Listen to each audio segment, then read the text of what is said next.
Bueno, gracias por invitarme a compartir algunas experiencias que no están en los libros y que no está en ningún paper. Así que todo lo que yo diga acá no lo van a encontrar en ningún otro lugar. Me gusta hablar del manejo integral de la gastrosquisis porque de esa manera comprendemos que hay tres momentos preciosos en todo el proceso y uno de los más importantes, por no decir el más importante, es el prenatal. El momento prenatal es el más largo para nosotros.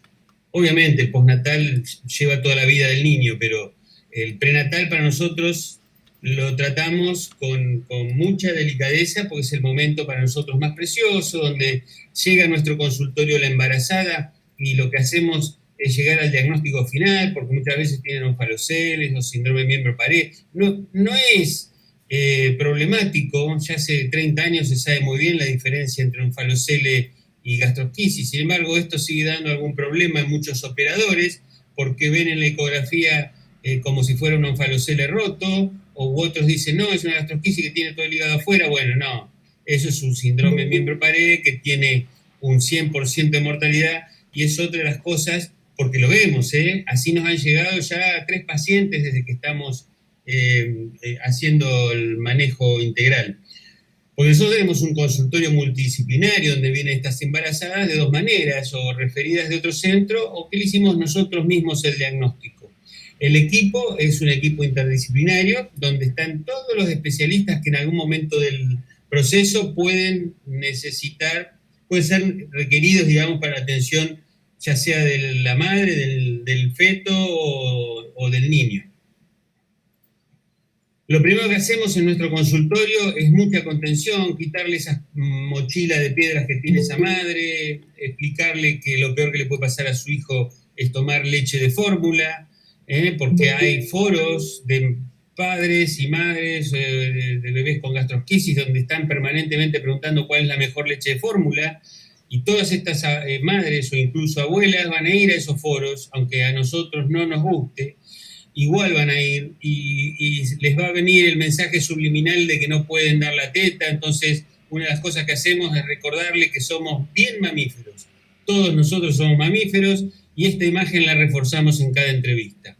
Por supuesto que lo que mejor aprendimos a hacer es dar contención. Esta gente necesita saber que no está sola y se lleva siempre los teléfonos de casi todos los miembros que van a trabajar en todo el proceso, ¿no es cierto? ¿Qué aprendimos en el diagnóstico prenatal? Bueno, aprendimos que hasta las 20 semanas todas las gastrosquisis son iguales, todas. Fíjense arriba de todo, 20 semanas, es como si fuera un racimo de uvas. Luego, a las 30 semanas, aparece una asa solitaria que se empieza a distinguir del resto, que suele medir para las 30 semanas alrededor de 11, 12 milímetros o un poquito más también. Y para las 34 semanas llegamos a los 18 milímetros. Esto lo fuimos explicando a lo largo de las observaciones, que la gastrosquisis es un defecto en la pared donde se escapó todo el intestino medio. Al principio ese intestino medio es muy cortito, no tiene propulsión, no tiene volumen, pero conforme avanza la edad gestacional gana capacidad de propulsión, longitud, peso, volumen, y ese orificio que también crece con el correr de las semanas, sin embargo no crece en relación a todo lo que está afuera y termina generando una suerte de ahorcamiento. En definitiva, la gastrosquisis es una gran hernia atascada de todo el intestino medio. Para el que está recién empezando con embriología, les cuento que el intestino medio comprende el yeyuno hasta el sigmoides prácticamente, y eso a través de un pequeño orificio. Y bueno, es una gran hernia atascada de todo el intestino medio que en algún momento de la gestación corre serio riesgo de estrangularse. De hecho, una observación que tenemos es que no sabemos por qué algunos orificios son más grandes que otros, estos defectos, pero sin embargo sí sabemos que el tamaño, el diámetro de ese orificio va a condicionar que todo lo que salga puede tener una conformación vellosa o pediculada, ¿sí? Si el orificio es grande, tiene una base de sustentación amplia y es más difícil que se bascule, y cuando el orificio es más pequeño, conforma esa anatomía en badajo de campana con algún riesgo de rotación, que cuando la rotación es leve, lo único que genera es edema del meso y un poco de pil, es decir, engrosamiento de la pared. ¿Sí? Pero cuando la rotación es de 360 grados, entonces, ¿qué tenemos? Un vólvulo completo de todo lo que está afuera, que va a generar que eso se resuma, se termine evaneciendo ese intestino medio, el orificio se termine cerrando por inflamación y adentro del abdomen vas a ver una atresia intestinal bien conformada. Y estos son los dos extremos de toda la constelación de lo que vamos a encontrar en las gastrosquisis, ¿sí? O no tenemos ningún problema, podemos ir de un edema del meso finito hasta una gastrosquisis mal llamada cerrada, pero se llama así. Esto es una fotito para que vean cómo es esa conformación bajo de campana, el riesgo que tiene de volvularse. Imagínense los vasos mesentéricos, de dónde vienen, cómo vienen, esos prácticamente 90 grados de los grandes vasos. Así que ahí van a comprender lo fácil que es algún grado de constricción vascular, sobre todo venosa. A su vez, hemos visto que algunas asas se pueden volvular en forma independiente, y estos son vólvulos segmentarios, o puede ocurrir de todo lo que está afuera. A su vez, estos vólvulos pueden ser parciales o totales. Este es el mismo, para que vean que si se volvula, ¿qué pasa? Que habíamos dicho, se termina atrofiando y queda una atresia intestinal adentro. ¿Qué medimos? Medimos el orificio, por eso es para nosotros muy importante medir el orificio, y siempre lo medimos transversalmente, desde el corte de las 4 cámaras del corazón vamos bajando y lo medimos transversalmente de esta manera, incluyendo también la inserción del cordón. Ahora bien, así es como lo medimos. ¿Qué otra cosa medimos? Medimos lo que dimos en llamar el asa centinela, el diámetro mayor. Lo medimos de afuera a afuera, ¿sí? De afuera a afuera. Y lo otro que medimos es el equivalente del PIL o del espesor de la pared, que es el equivalente, vamos a ver que es el equivalente de lo que después va a ser el engrosamiento, el PIL, y lo medimos así, de adentro a afuera.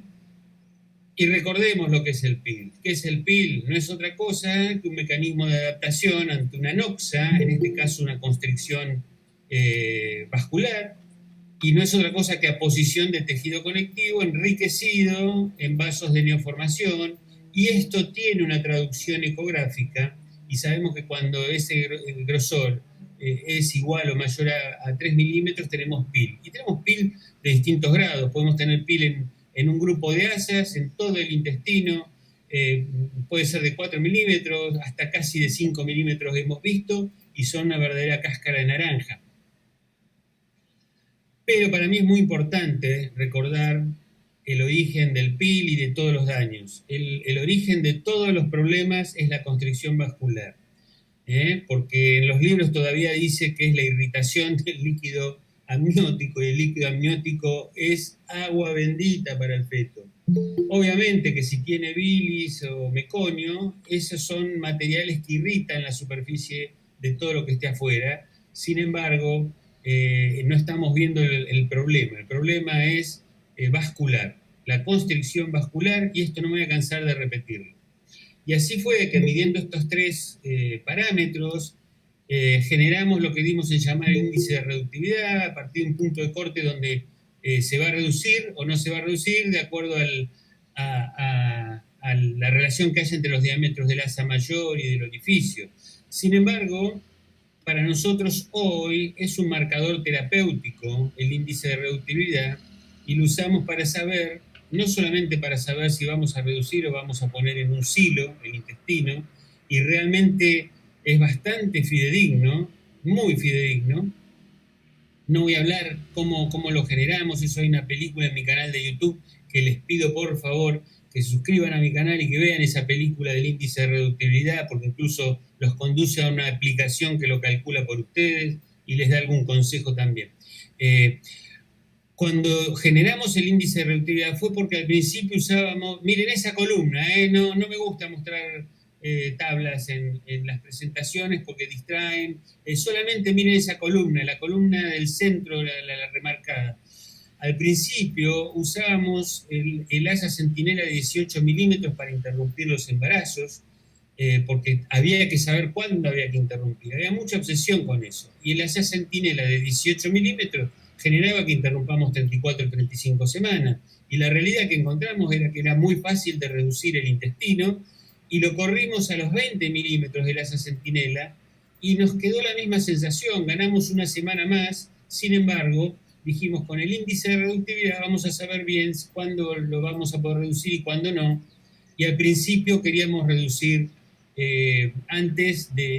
queríamos interrumpir el embarazo antes de que se genere la imposibilidad de reducir. Esto hoy lo cambiamos radicalmente. Hoy conseguimos terminar los embarazos entre las 36 y las 37 semanas por una única razón. Es que a las 37 semanas solamente va a poder llegar el 50% de las embarazadas con gastrosquisis, porque van a entrar en trabajo de parto el otro 50%.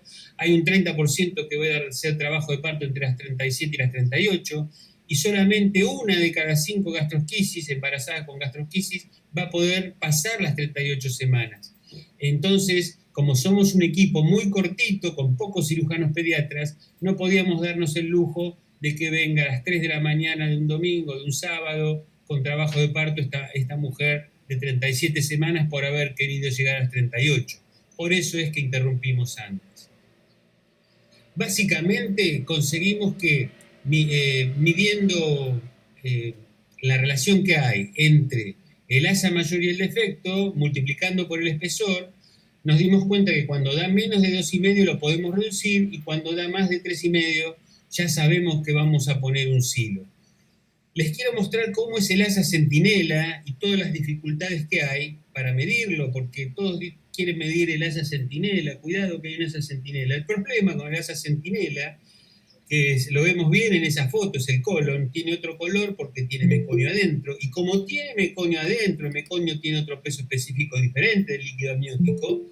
El intestino está cargado, el intestino delgado cargado principalmente por líquido amniótico, que tiene un peso específico similar al del líquido amniótico. Entonces flota, se mantiene medial y se mantiene discretamente a la izquierda de la línea media del feto en decúbito dorsal, ¿no es cierto?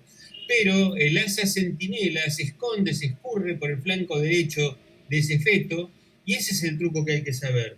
Cuando yo les dije un racimo de uvas, es porque me gusta comparar con un racimo de uvas el intestino delgado, y con una banana el intestino el grueso, que realmente vemos esa centinela que se escurre para la derecha, y entonces tenemos que aprender a poner de costado a la embarazada, de acuerdo a cómo esté el feto ubicado, si está en podálica, encefálica. Bueno, cuando está en dorso anterior, lo que tenemos que hacer es no perder mucho tiempo. Seguimos con otra ecografía, la mandamos a caminar, a tomar algo dulce, vuelve y ya se acomodó. Eso casi siempre es así. Básicamente, estos esquemas, que son muy sencillos, los usamos justamente para comprender cómo poder detectar malformaciones asociadas. Dijimos, vamos a volver acá, en el lado izquierdo no podemos, mejor dicho, donde está de color verde, podemos hacer el índice de reductibilidad, pues tenemos una asa centinela y todo el intestino delgado menor de 10 milímetros. Nunca tiene que medir más de 10 milímetros el intestino delgado. Del otro lado tenemos el intestino delgado, todo el intestino delgado, y cuando medimos nos cuesta encontrar el asa centinela y son todos iguales. Y ustedes recuerden que para las 34 semanas tenemos que tener un asa de 18 y el resto del intestino delgado de 8, para así decirlo, ¿no es cierto? Y si encontramos que una mide 16, la otra 14, la de 14 la volvemos a medir y ahora mide 16, y no hay ninguna que se diferencie por encima de ningún otro, bueno, esos son los casos donde no podemos hacer el índice de reductividad, y esto ocurre en 1 de cada 10, o por no decir en 15 de cada 100 pacientes. Bueno, mejor que los dibujitos son estas fotografías, que las pongo un poquito más grandes. Del lado izquierdo podemos hacer el índice de reductividad, del lado derecho no podemos hacer el índice de reductividad, y ya sabemos que del lado derecho va a ir a un silo derecho, y del lado izquierdo ya sabemos que lo vamos a poder reducir. Antes usábamos la variabilidad que había entre el asa centinela y el intestino delgado, que si era de alrededor de 1 centímetro se podía hacer el índice de reductibilidad, y si esta variabilidad era menor de 5 milímetros no se podía hacer, pero esto hoy no lo hacemos así, pues ya tenemos el ojo hecho. Básicamente, de un lado podemos ver esta ensalada de frutas, las uvas y la banana, y del otro lado vamos a ver un canasto de ciruelas. Entonces, de un lado podemos hacer índice de reductibilidad, del otro lado no. ¿Por qué lo destaco? Porque en el grupo donde no podemos hacer índice de reductibilidad, es justamente donde vamos a generar un árbol de decisiones y donde vamos a buscar las malformaciones asociadas. En este grupo es donde van a surgir las malformaciones asociadas, y a este grupo le prestamos particular atención. En el 15% no se puede hacer índice de reductibilidad, sin embargo, felizmente la gran mayoría, son problemas menores, la gran mayoría, y 1/3 son las malformaciones mayores, o no sé si llamarlas mayores, son consecuencias en realidad de la gastrosquisis. Y llegamos al diagnóstico, tratamos de llegar al diagnóstico como sea. Le hacemos ecografías, seguimiento ecográfico mínimamente una vez por semana. Luego, una vez que llegamos al diagnóstico, vamos a estudiar la factibilidad de cuál es la estrategia mejor para poder tratar a esa criatura. Ahora bien, como les decía, cuando no se puede hacer, muchas veces son bamboleos menores que generan edema del meso y pil, y esto no tenemos gran problema, ya sabemos que le vamos a hacer. Yo después les voy a explicar lo que es el similexit. Le vamos a hacer un similexit con una ABS, la ABS es un silo preformado, que después se los voy a mostrar. Pero básicamente este es el grupo que me interesa que los que hacen diagnóstico prenatal investiguen, y van a ver que no es tan difícil de darse cuenta. No hay que medir demasiado. ¿Cuál es la medida, el punto de corte? No. Ahora se los voy a mostrar. Bueno, esto mismo está en un video donde está el truco para diagnosticar malformaciones asociadas usando el índice de reductibilidad. Bueno, les decía que si se puede hacer el índice de reductibilidad da más de 3,5, ya sabemos que vamos a hacer un similexit, pero para colocar un silo y se terminó todo. Después haremos la reducción secuencial. Y cuando dan menos de 2,5, ya sabemos que vamos a hacer un similexit para reducir. Cuidado, que ese silo también lo ponemos porque lo usamos como instrumento de reducción. Después les voy a mostrar películas, así que no se preocupen. Y cuando dan el medio, puede pasar que podamos reducir o puede pasar que no, y usamos un truco que es el del monitoreo no invasivo de la presión abdominal, midiendo la saturometría periposductal, que es bastante fidedigno. Les pido que después vean en ese, los que no lo conocen, en ese video cómo se hace un silo casero o cómo se usa ese silo como instrumento de reducción. Eso lo van a ver en mi canal de YouTube, en todo el listado de películas hablando de gastrosquisis. Para reforzar esto que hablamos, fíjense esta constelación, esta secuencia de daños, que todo parece arrancar con un PIL leve o un edema del meso y nada más, lo resolvemos fácil. Luego tenemos vólvulos segmentarios. Esta foto es del doctor Alex Peñarrieta, que hay veces que me olvido decirlo, y le estoy muy agradecido por dejármela compartir. Este es un vólvulo segmentario donde no se pierde intestino, sin embargo, se pierde muy poquito intestino, sin embargo, tenemos una atresia intestinal, se resuelve muy sencillo y son de muy buen pronóstico. Así que podemos ver una gran dilatación en el prenatal y hacer el diagnóstico, y depende de dónde nace y quién lo va a operar y dónde se va a atender, que va a tener buen o mal pronóstico. Tiene que tener buen pronóstico, se resuelve muy sencillo. Esto es lo mismo, esto es del doctor Paul Astudillo, pero acá el vólvulo se llevó una porción de intestino, y esto lo podemos presumir porque encontramos esa escotadura del mesenterio. También lo resolvemos fácil. Tenemos que medir el intestino porque, bueno, no sabemos cuánto intestino se perdió. Si la escotadura es pequeña, podemos asumir que no se perdió tanto intestino y lo resolvemos relativamente fácil.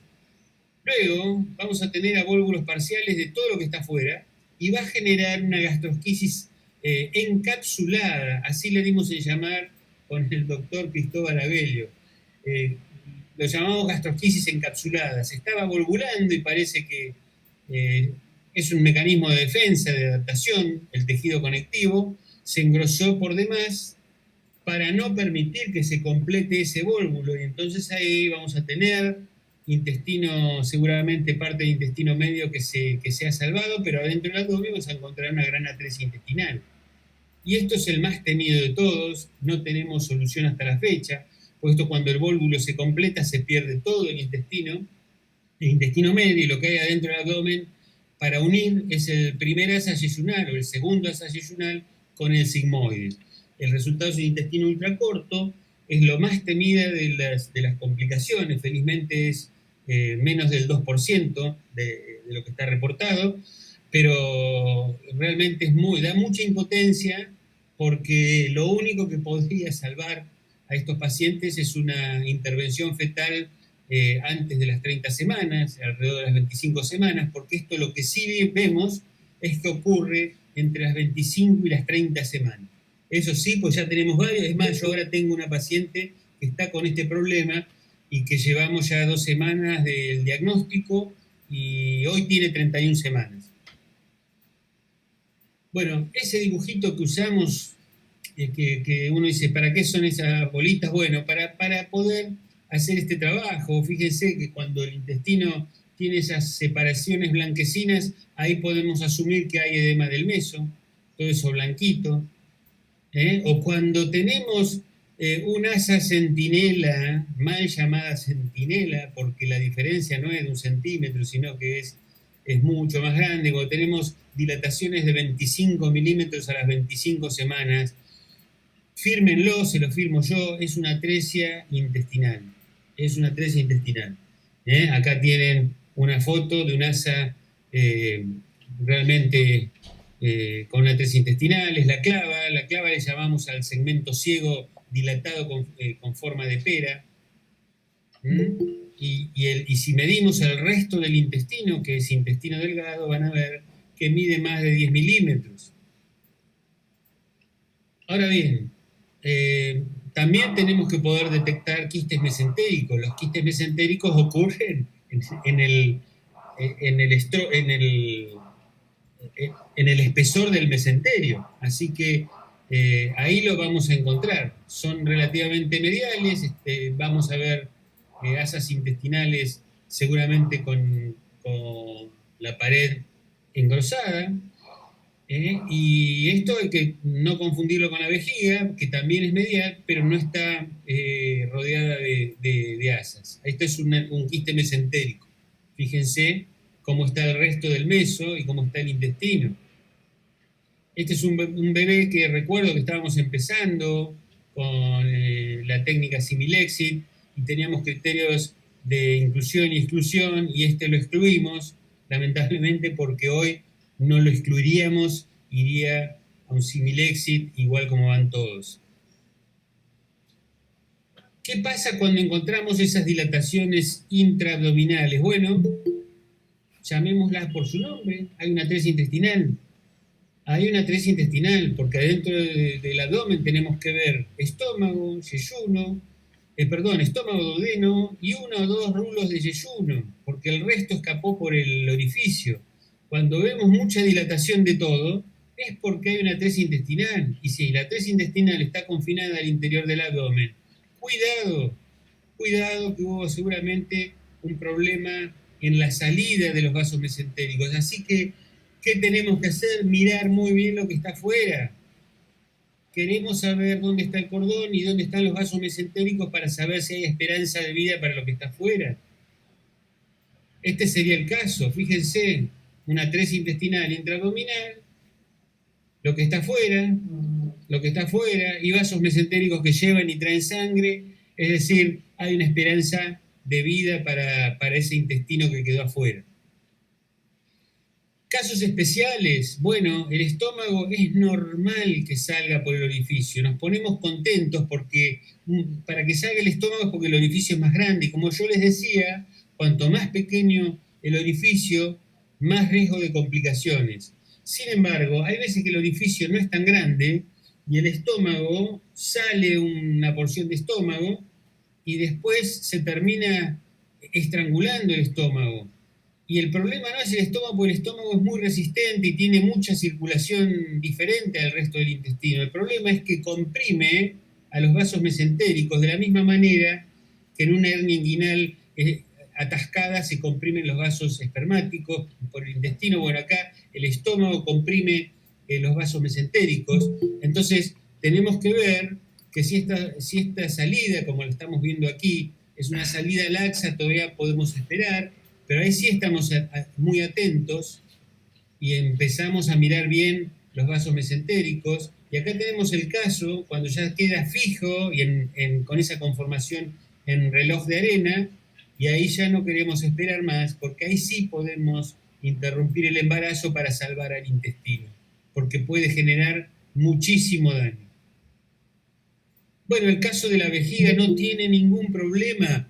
El orificio lo medimos transversalmente, aunque estamos evaluando la conformación del orificio, porque el orificio uno lo mide transversalmente para poder incluir el cordón.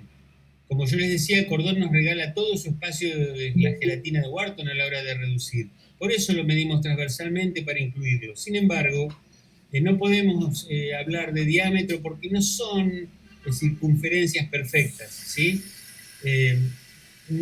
El tema es que cuando el orificio se extiende un poco más abajo que arriba, la vejiga puede salir por el orificio. No es ningún problema.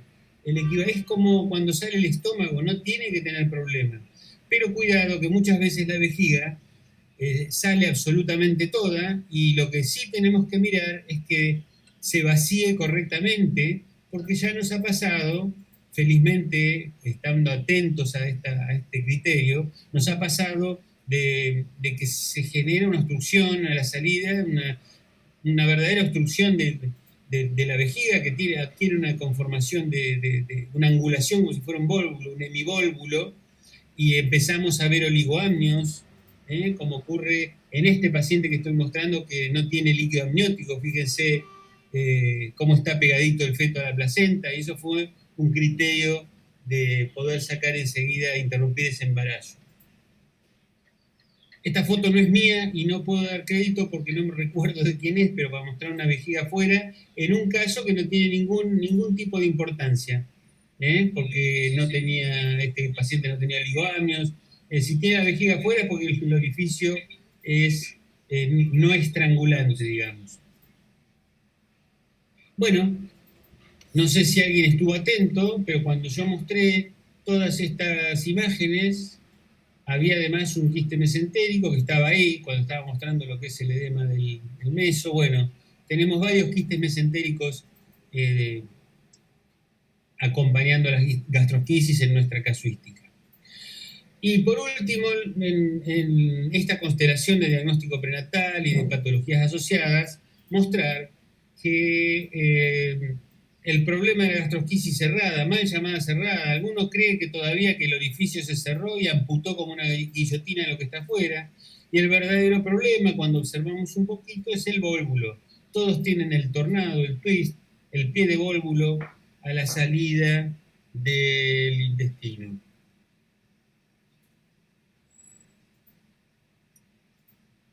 Les voy a contar ahora, hasta acá, todo lo que hacemos de manejo prenatal. Como ya les dije, en resumidas cuentas, intentamos preparar emocionalmente a la madre, a su familia, y generar que sepa que se va a sacar leche apenas nazca su criatura, hacer el diagnóstico prenatal correcto, e interrumpir si no hay una razón obstétrica para interrumpirlo antes, llámese restricción de crecimiento severa, Doppler patológico, oligoamnios, preeclampsia, eclampsia. Si no hay, porque todo eso tuvimos también, hemos tenido que interrumpir a las 29 semanas por una eclampsia, qué sé yo, pero ya no un problema específicamente de la patología de base, digamos, de la gastrosquisis.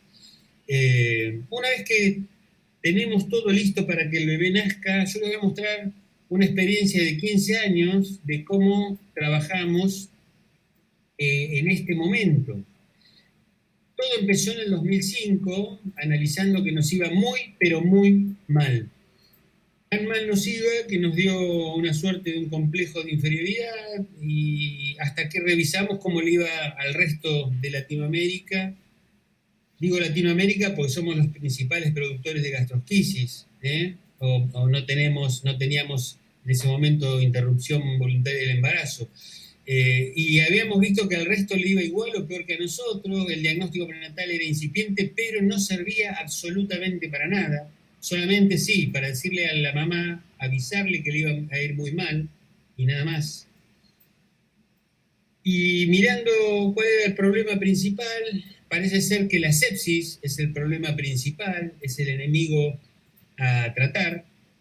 Así que analizamos por dónde entra esa sepsis, por dónde entran todas esas bacterias, y empezamos a ver lo que pasaba en las gastrosquisis, era el contacto de las vísceras con superficies sucias, todas las instrumentaciones que se realizaban en ese recién nacido, ya sea de la vía aérea, de la vía urinaria, y obviamente que el tiempo de nutrición parenteral total, que tiene que ver con no solamente con la vía endovenosa, sino con el tiempo de íleo, que tiene que ver con el daño del intestino.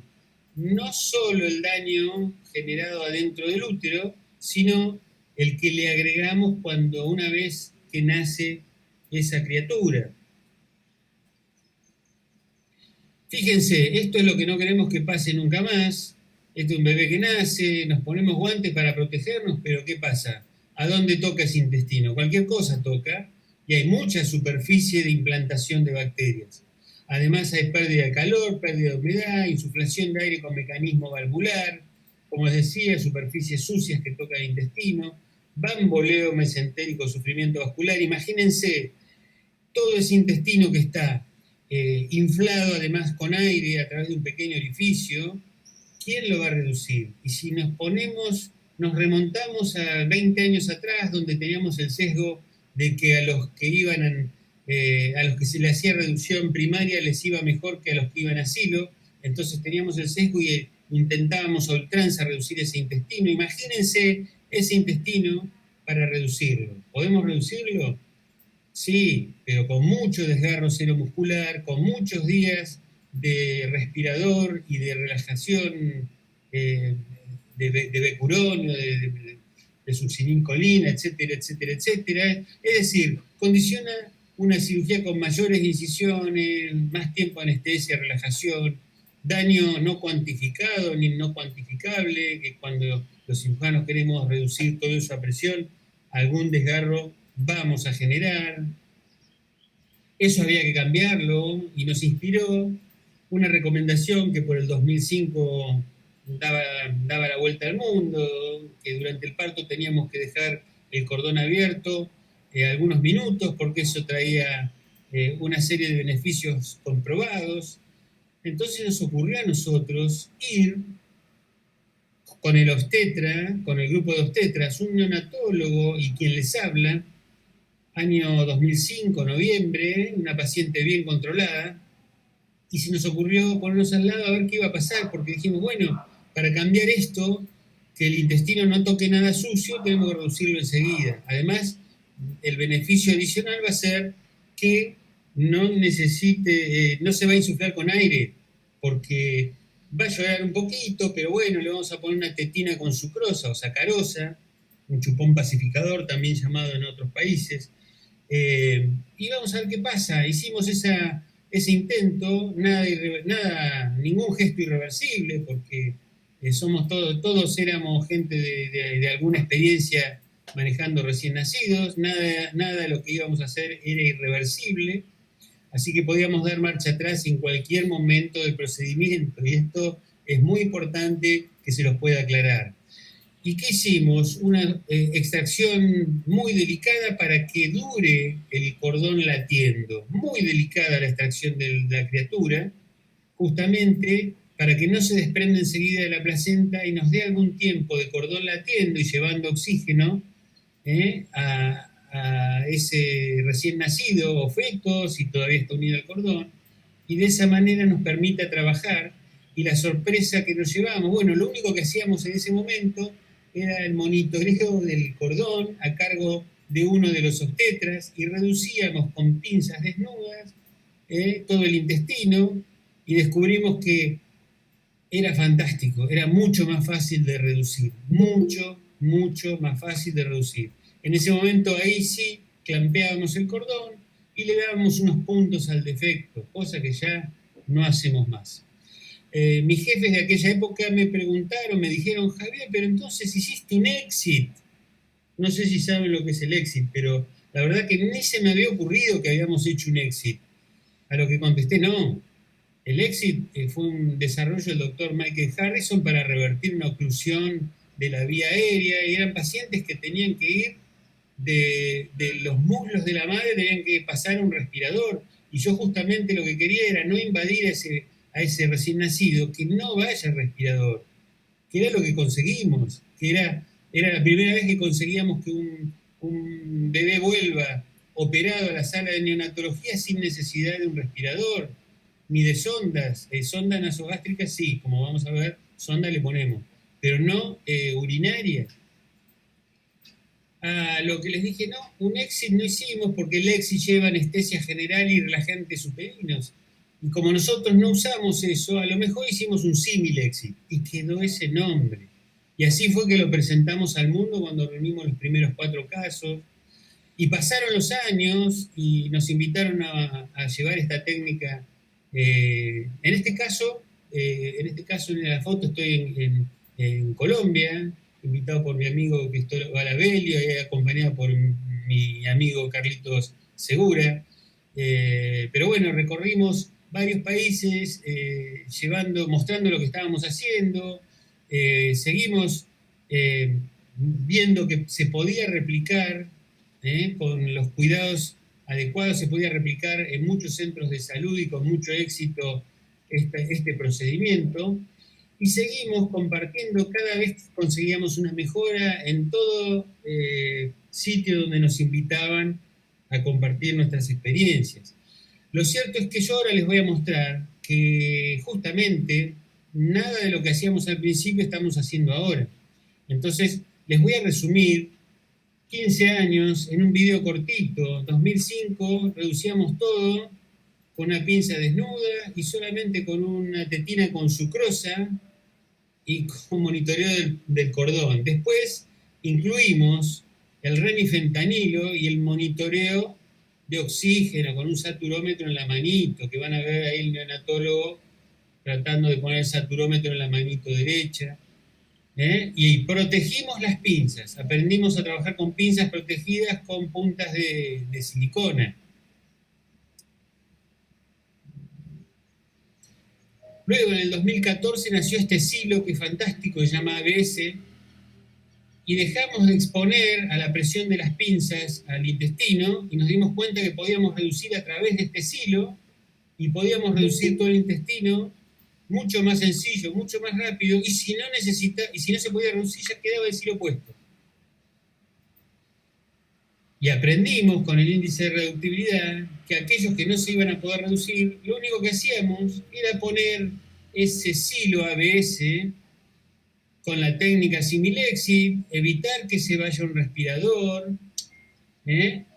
y poder hacer reducciones secuenciales. Ahí sí, que en cada gesto de reducción le íbamos haciendo rescates con opioides, y cuando terminábamos de reducir absolutamente todo, le poníamos solamente anestesia local, rescate con morfina, y le cerrábamos con unos puntitos, porque en esa época todavía poníamos puntitos, el defecto. Hoy ya no lo hacemos más porque incluso queda más lindo cuando no ponemos ningún puntito. Fíjense, está despierto esa criatura, ¿eh? Aprendimos que algunas malformaciones, fíjense ese quiste mesentérico, también nos preparamos para resolver con la técnica Similexit. Ya sabemos que viene con un quiste mesentérico, ¿y qué hacemos? Ya tenemos la tijera en la mano, y ya sabemos que el orificio es muy pequeño, ya sabemos que lo tenemos que abrir, pues ya lo tenemos medido, mide menos de 12 milímetros, 13 milímetros, teníamos que abrir 5 milímetros para que entre el ABS. Les pido que observen esa criatura, no le duele absolutamente nada, porque está con el remifentanilo que le damos a la madre, ¿no es cierto?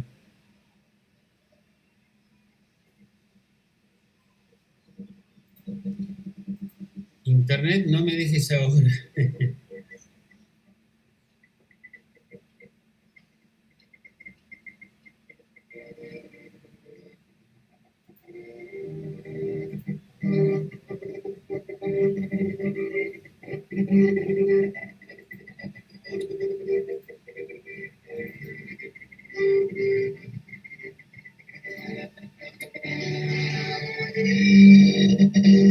Bueno, espero que se normalice la velocidad de transmisión. Era mostrarles cómo en el 2015 ya dejamos de poner suturas y empezamos a usar la técnica sin sutura con un parche reductor y nada más. Esto conseguimos reducir algunos minutos más el procedimiento y conseguimos que quede mucho más estético, como vamos a ver después en algunas fotografías. Bueno, lamento que se haya trabado un poco la película al final. Esto es lo más lindo de nuestra técnica, ¿eh? Bueno, les pido que vuelvan a ver cómo nos iba en el 2005 y cómo hemos cambiado para el 2020. Esos números, cómo cambiaron. Realmente estamos muy felices. Llevamos ya más de 15 años haciendo la técnica Similexit y realmente nos sentimos muy cómodos y ya no tenemos que explicarle a nadie lo que tiene que hacer cada integrante del equipo, no importa qué anestesiólogo toque, no importa qué obstetra toque, ya todos saben lo que tienen que hacer.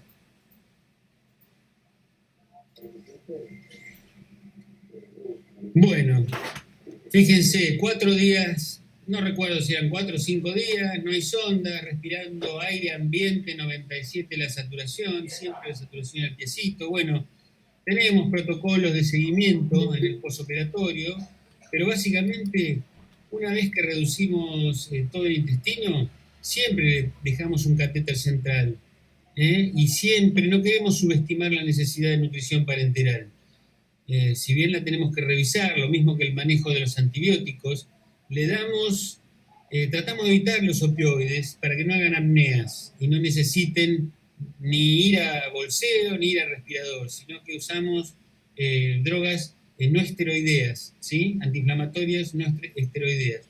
Ponemos una sonda nasogástrica, antes dejábamos una orogástrica, pero como ya estamos al segundo, tercer día, ya lo estamos poniendo al pecho materno, no importa si el líquido, si vienen 5 o si vienen 30, o si es clarito o si es verde oscuro. Al tercer día que pudimos reducir todo, lo ponemos segundo, tercer día, ponemos al pecho materno con la sonda abierta, lo que no vaya a pasar porque no tiene tránsito va a salir. No tiene tránsito, pero que no se mueva el intestino no quiere decir que no absorba. Se tapizan con los probióticos de la madre, que son los mejores, justamente la mejor defensa, la mejor transmisión de inmunidad con la inmunoglobulina A, los mejores proquinéticos, y normalmente entre el quinto y séptimo día estamos retirando la sonda y sabemos que una vez que la retiramos pueden surgir algunos vómitos, pero no volvemos a poner esa sonda y dejamos sin sonda y estamos viendo que alrededor del 9º día en promedio conseguimos la nutrición oral total. Entre el 9º y el 10º día, 9.8 nos da. Siempre controlamos con oximetría en el pie, sobre todo los primeros días. Una vez que la madre ya lo lleva, lo alza para darle el pecho, ya nos aflojamos un poquito y ponemos el oxímetro en cualquier lugar, pues ya sabemos que va bien.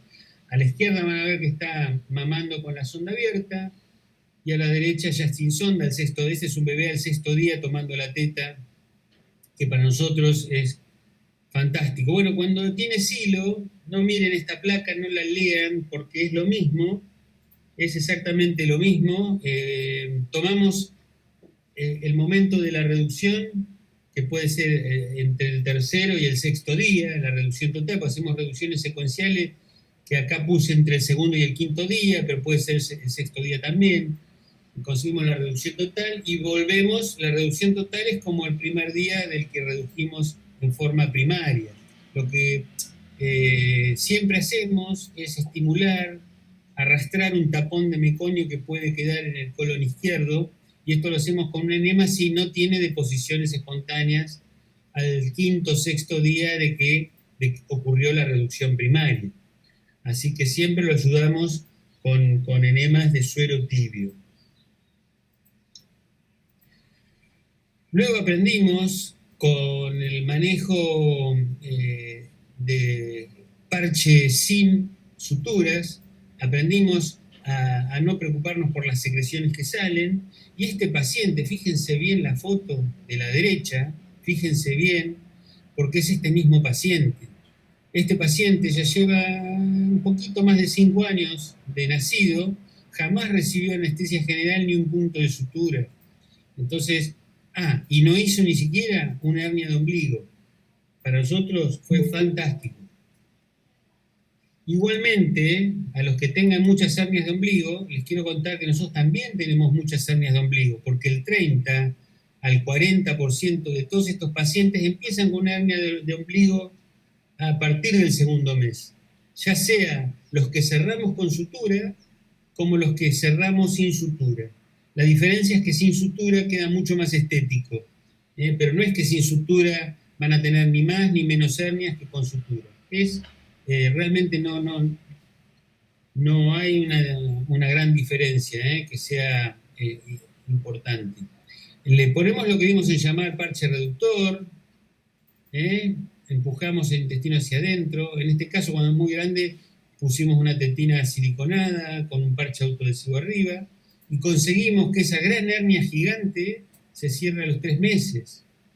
¿Sí? Y aprendimos mucho. Después lo empezamos a usar ese parche para las hernias umbilicales comunes y corrientes, y hemos podido comprobar, no sabemos si se salvan de la cirugía o no se salvan. Sí comprobamos con ciencia cierta que reducimos muchísimo el tiempo de cierre espontáneo.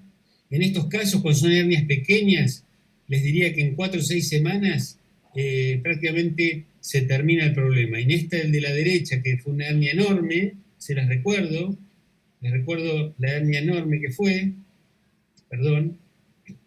Fíjense, estas son quirúrgicas de entrada en los libros de cirugía, y sin embargo, esta llegó 3 meses de cerrar. Y bueno, aprendimos tanto que bueno, van a encontrar algún video mío hablando de lo que aprendimos con la gastrosquisis y que podemos extrapolar a la hernia umbilical. Me gustaría terminar con una demostración de casos, mostrarle este caso de la gastrosquisis encapsulada, que cuando yo la compartí con un grupo de cirujanos, que tenemos grupos de hace muchos años, alguno me dijo no tener la mínima idea de lo que había que hacer con eso, y nosotros sí sabíamos lo que había que hacer porque teníamos la suerte de haber tenido el diagnóstico prenatal. Fíjense, van a ver ese puño que tiene con intestino apelmazado, encapsulado, y lo que hay adentro del abdomen, como yo les dije antes. Fíjense, tiene vida, lo que hay afuera tiene vida, después lo vamos a ver mejor. Fíjense, obviamente este paciente no le vamos a hacer similexis, que nazca cuando tiene que nacer, que llegue lo más lejos posible. Normalmente tienen polidramnios porque tienen una atresia intestinal alta, entonces empiezan con trabajo de parto incluso antes de las 36 semanas. Pero tampoco es motivo, en este caso todavía hacíamos cesárea, pero bueno, este bebé podía haber nacido por parto vaginal sin ningún problema porque estaba muy protegido el intestino. Fíjense, hay intestino en esa cápsula, hay algunas asas que se ven. Les estoy compartiendo todo el caso. ¿Ven todo el intestino? Bueno, está apelmazado, blanquito, está todo en la periferia. Y fíjense adentro. Se nos dio por medir, porque bueno, en esa época todo medíamos.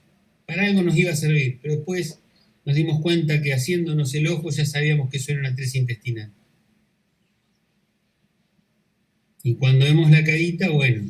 Y eso es lo más lindo, porque ahí tenemos los vasos mesentéricos que llevan y que traen, y sabíamos que había mucha esperanza para ese intestino y que tenía altas posibilidades de no tener secuela de intestino corto. Así que así fue este paciente. Fíjense el pelito que une a esa gastrosquisis como si fuera una gastrosquisis parcialmente cerrada, ¿eh? Porque esto fue un vólvulo parcial. Muchas veces nosotros mismos, sabiendo la teoría de que no hay que ir a descapsular, porque en realidad esa cápsula, ya les dije, esa posición de tejido conectivo que solidariza todo el intestino, y si uno quiere buscar plano de clivaje no lo va a encontrar, se va a meter y va a hacer un origami de intestino, muchas perforaciones de intestino. No obstante, bueno, esto para hacer la analogía entre el pre y el el prenatal y el postnatal, ¿no es cierto? Pero fíjense que hay una escotadura en B corta porque, en esa cápsula, porque queríamos ver, a ver qué tal, hicimos la prueba, pusimos un dedito, y dijimos, bueno, no vamos a arriesgar nada. Realmente pudimos ver, lamento la saturación con rojo, pero se ve el ciego y el apéndice enrollando los vasos mesentéricos, y del otro lado una clava yeyunán, que fue un amague de vólvulo total. Felizmente no se completó el vólvulo, tiene un hemivólvulo que sabíamos que había vida ahí adentro de la cápsula. Así que lo que hicimos se llama incubar. Pusimos todo eso adentro del abdomen con anestesia general, esperamos 15 días y lo volvimos a explorar, y fíjense lo que había dentro de la cápsula, desapareció sola. Desapareció sola. Encontramos que tuvimos que hacer 2 anastomosis, mucho lavado del meconio impactado, porque en estos casos ocurre impactación meconial casi religiosamente. Hicimos las anastomosis, así es fíjense que estéticamente tratamos de respetar los músculos, no hacemos incisiones transversales, queda mejor estéticamente e incluso funcionalmente no genera ningún tipo de secuela. Esta es una placa de esa criatura, porque no resecamos las clavas. Es decir, los segmentos dilatados no los resecamos porque no sabemos cómo se va a comportar, y muchas veces podemos aprovechar ese segmento dilatado para algún recurso de alargamiento de ese intestino en el caso de un síndrome de intestino corto. Preferimos tolerar los problemas de esa dilatación, que después se va a ir acomodando con los años. Esta criatura se pudo ir a los 32, 35 días de vida a su casa tomando la teta, y viven a 1000 kilómetros de mi ciudad esta gente, y hace algunos años me mandaron una foto de que el chico había conseguido una copa en un equipo de fútbol. Realmente fue un caso muy lindo, jamás tuvieron ningún tipo de secuela ni de internación, una vida absolutamente normal. Espero no tenerlos muy agotados, pero les quiero mostrar el diagnóstico a las 28 semanas, una atresia intestinal, la conformación de clava o de pera. Fíjense, ¿por qué atresia intestinal? Ya tenemos el ojo, pero lo medimos y mide 26 milímetros a las 28 semanas. Es una atresia intestinal, además termina en forma ciega. Y el resto del intestino delgado, fíjense la conformación de pera, y fíjense con la tibia, ese feto, cómo patea, cómo juega al fútbol con esa pera, la patea una y otra vez, espero que no la rompa. Hasta ahí no sabemos si es una atresia de colon derecho o de ilion, porque tenía mucho intestino pre-oclusivo, pero como a las 30 semanas pudimos ver que se perforó, es decir, desapareció esa dilatación y se particuló todo el líquido amniótico, entonces pudimos ver que no era de colon derecho, porque el colon derecho se puede dilatar muchísimo. Esta criatura nació a las 31 semanas porque arrancó con trabajo de parto, no pudimos detener ese parto, intentamos, pero no pudimos, y ya sabíamos lo que teníamos que hacer. Fíjense, esa perforación es una placa verde, porque los tejidos fetales son fantásticos. Fíjense cómo el contenido intestinal que salió al líquido amniótico apelmazó todo el resto del intestino. ¿Qué hicimos? Pusimos el silo ABS, lo calzamos en el abdomen y ya tenemos identificado dónde está la perforación. Si no hubiésemos tenido diagnóstico prenatal, ni hubiésemos entendido lo que era eso, lo hubiésemos llamado, mal llamado, una gastrosquisis complicada. Bueno, no, es una atresia intestinal perforada de íleon terminal por un vólvulo, como son todas las atresias. Ustedes saben, las atresias ocurren por vólvulo, sobre todo en las gastrosquisis. Las tres causas de atresia intestinal se reducen a una sola en las gastrosquisis, que es el vólvulo. ¿Qué hicimos? Ahí estaba la perforación. Cortamos el lomo del ABS, les muestro porque por algún motivo no lo pudimos filmar. Le dimos un punto de reparo a la perforación, volvimos a remangar el ABS y lo usamos para reducir todo. Y como teníamos el punto de reparo, dimos una ostomía en la zona del defecto para que esa criatura pueda nutrirse con la leche de su madre muy prontamente, dejando para un segundo tiempo todo lo que es la reconstrucción del intestino. Este es el caso del estómago atascado. Yo uso los hilos ABS, pero en este caso, créanme que no hubo forma de usar un silo ABS, porque no teníamos hilos tan grandes. Mandamos a pedir un silo de Alexis. Fíjense, el estómago con un parche inflamatorio en la pared, pues estaba atascado, realmente terrible. Fíjense, ese bebé ya quería salir, intentamos un Similexis, pero fíjense el pil que tiene, todo ese estómago, todo eso que ven, esa bocha no es la vejiga, es el estómago, ese es el Alexis, usamos el más grande. Era un bebé muy grande, con un diagnóstico tardío, pero bueno, de gastrosquisis, pero sirvió para saber lo que tenía. Cortamos el cordón, ya pusimos el ABS, tenía ranifentanilo, pero bueno, seguramente, fíjense cómo quedaba, el estómago ahí no estaba reducido y reducimos el estómago. Esto en 5 días pudimos reducir todo, increíblemente. Lo dejamos un día más, el Alexis, Fíjense cómo esto al 5.º día lo redujimos y al 6.º día lo extrajimos. Y dejamos un parche, y ese fue el primero que tratamos sin sutura. Quedó muy feo, pero ese es ese bebé que yo ya les mostré, que fue el primero que tratamos sin sutura y nos animó a tratar de ahí en más, los últimos 5 años, un poco más, sin sutura a todos estos pacientes.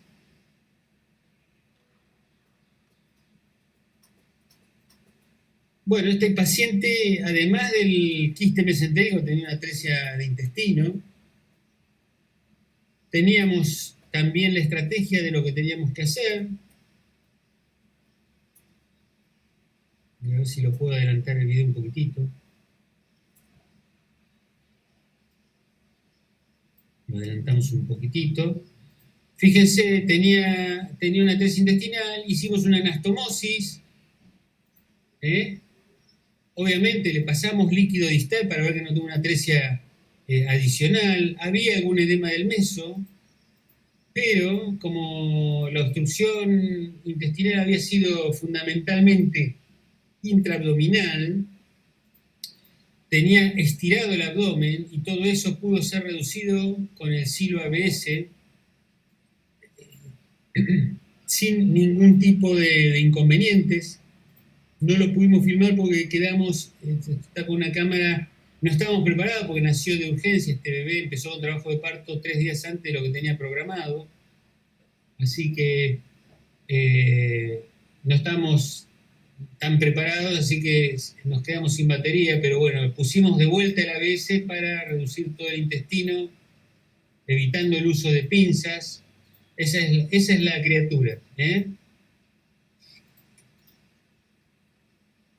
Por último, les quiero mostrar una consulta que me hizo mi amigo Cristóbal, que felizmente están cada vez con mejor diagnóstico prenatal. Pero bueno, les voy a mostrar la secuencia. A continuación, les voy a compartir una consulta de mi amigo Cristóbal Abello, que me manda un video, me dice: mira el video, no es un quiste mesentérico asociado, así que sin más me dispongo a ver el video.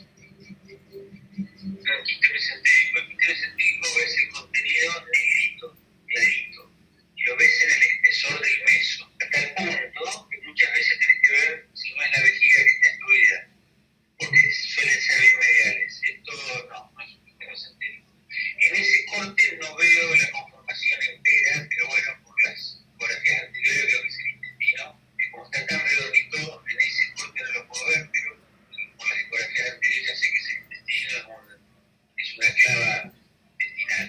Que se dilate tanto, hay dos porciones que se pueden dilatar tanto sin perforarse, que son el colon derecho o el yeyuno. Así que si fuera el yeyuno no tendrías tantas asas de delgado midiendo 1 centímetro. Así que puede ser una atresia de colon también. Pero bueno, lo importante es que te vas a encontrar con una atresia. Entonces la estrategia ya la tenés que tener más o menos definida.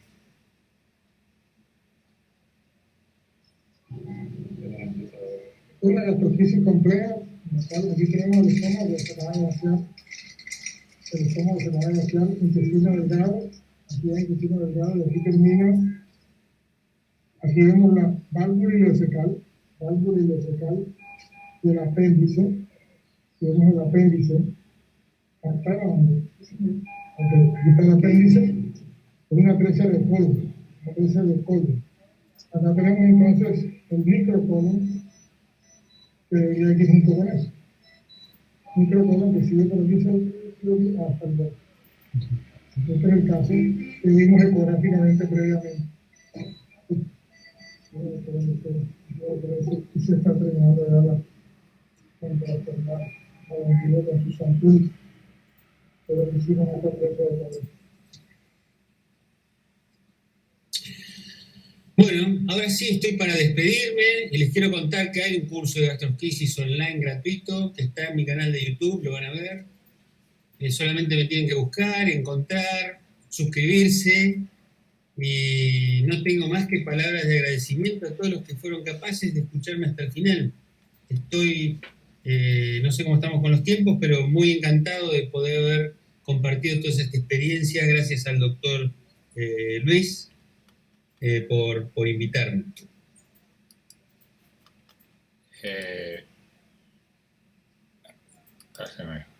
Ahorita. Bueno, ya gracias a ti, hombre, Javier, por aceptar y por compartirnos, pues, como llamo yo esto, aquí literalmente es la experiencia de un experto, como llamo esta jornada.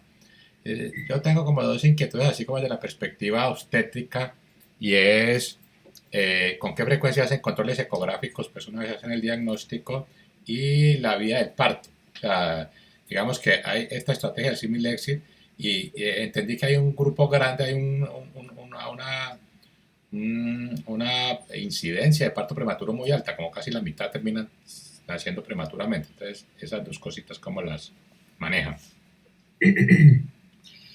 Sí, mira, realmente, naturalmente son partos prematuros, prácticamente un 50%, porque vienen con trabajo de parto antes de las 37 semanas. Es imposible llegar con todas las pacientes a término. Si naturalmente la biología, digamos, la naturaleza es sabia y por algún motivo quieren nacer antes estas criaturas. Y cuando nosotros estábamos con la obsesión de que no se lastime el intestino, era imposible. Realmente era sacar un bebé muy prematuro, y de esta manera lo único que hacemos ahora es saber qué tenemos que hacer de acuerdo a la complicación que presente.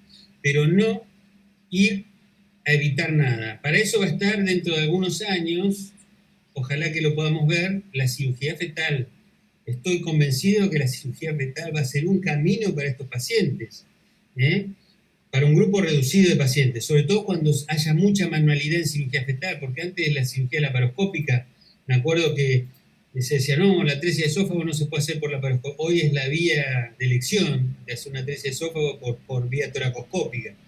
Y antes se decía, no, podemos hacer... Bueno, yo creo que va a pasar lo mismo,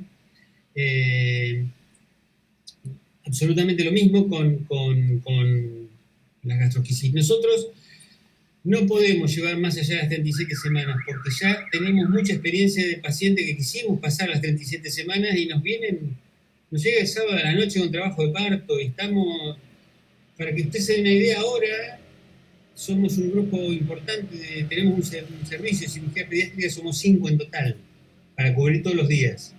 Pero cuando empezamos éramos 3, entonces no podíamos darnos el lujo de que nazca a cualquier momento, cualquier hora, porque somos muy poquitos y por ahí estamos operando en otro hospital, estábamos de turno en todos lados y no llegamos en tiempo y en forma. Y para nosotros es muy importante ese momento precioso del nacimiento, de que las madres lo han dicho que lo perciben como una forma humanizada de tratar a la gastrosquisis, porque realmente no se separa de su madre hasta que no está totalmente resuelto el problema, ya sea con un silo o con un cierre, ¿no es cierto? Pero sí, no conseguimos llegar a término. Y no estamos muy preocupados. Creo que esos trabajos que hablan de los problemas de la prematurez tardía, por ahí han dejado de lado el tema de los eventos hipóxicos que no tienen que ver con la prematurez tardía, sino con el tiempo de respirador, etcétera, etcétera, que puede pasar en un bebé de término también. Así que yo creo que hay que ajustar algunas variables que no se han tenido en cuenta con algunos trabajos que hablan de la prematurez tardía. Realmente yo tengo chicos que pasan de grado perfectamente, cuando en la época que nacían a las 34 o 35 semanas, que se ven sin ningún tipo de retraso madurativo. Y ahora desde ya que no queremos que nazcan a 34 semanas, porque es algo precioso que valoramos mucho, es que tengan mucha fuerza de succión y se prendan bien a la teta, porque eso lo queremos hacer ya el primer día. Al segundo día, que ya pudimos reducir todo, el 80% de nuestros pacientes lo podemos reducir todo. Queda un 20% que van a asilo. Una vez que cuando reducimos todo, al otro día lo queremos poner a la teta. Señor. Es así. Muy bien. Bueno, ya creo que los asistentes y todos nosotros debemos ir a trabajar hoy en día de semana. Entonces nos despedimos por ahora. Dame que grabar la conferencia en mi canal, Luis Carlos Murillo Valencia. Entonces tenemos actividad, recuerden, los segundos y cuartos martes de cada mes. Entonces muchas gracias nuevamente, doctor Javier Belitza, muy amable ha sido usted, muy contento con la conferencia, y bueno, seguimos en contacto y hasta pronto. Adiós. Muchísimas gracias a usted.